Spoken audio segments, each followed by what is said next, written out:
Bonjour, nous sommes à Agen, en Lot-et-Garonne, dans le sud-ouest de la France.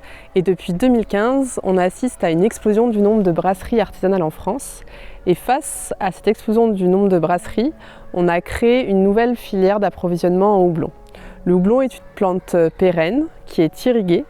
Et dans un contexte de changement climatique, nous avons construit des partenariats internationaux pour étudier cette question et la question de la ressource en eau. Le projet E-Rewater vise à améliorer la résilience et l'efficacité hydrique de l'agriculture européenne.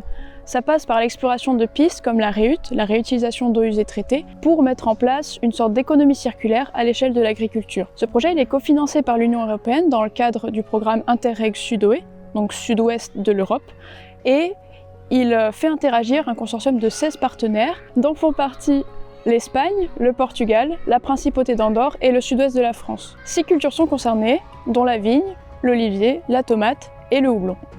L'étude, elle a été menée dans 2 parcelles du Lot-et-Garonne, donc ici au Temple-sur-Lot et à Almans-du-Drô dans le nord du département. Elle est menée donc sur des parcelles de houblon et sur une variété spécifique qui est la variété Cascade, qui est une variété qui est très homogène. En Nouvelle-Aquitaine, on n'a pas de ressources disponibles en réutilisation des eaux usées traitées. Ce n'est pas une pratique courante en France, donc nous, on a réorienté les modalités du projet européen à l'échelle française sur de l'irrigation déficitaire.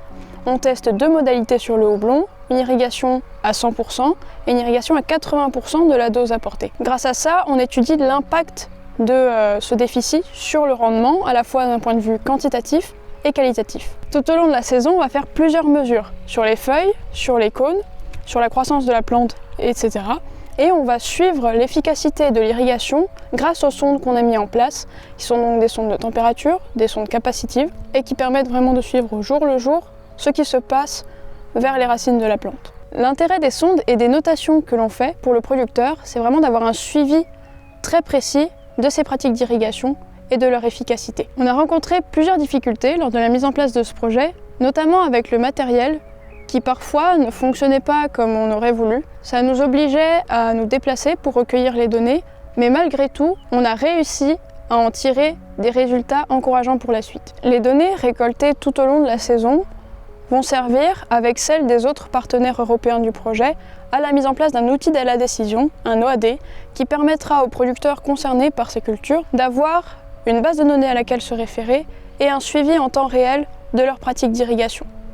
Aujourd'hui, nous n'observons pas de différence entre la modalité à 80% et la modalité à 100%, que ce soit d'un point de vue des ravageurs ou encore du rendement et de la qualité. Pour la saison à venir, on veut voir jusqu'à où nous pouvons aller, donc nous allons réduire encore plus la quantité d'eau apportée à 70% pour voir s'il y a un réel impact de cette diminution et pour voir jusqu'à quelle économie nous pouvons aller. En plus de ça, nous aimerions faire une simulation d'utilisation des eaux usées recyclées.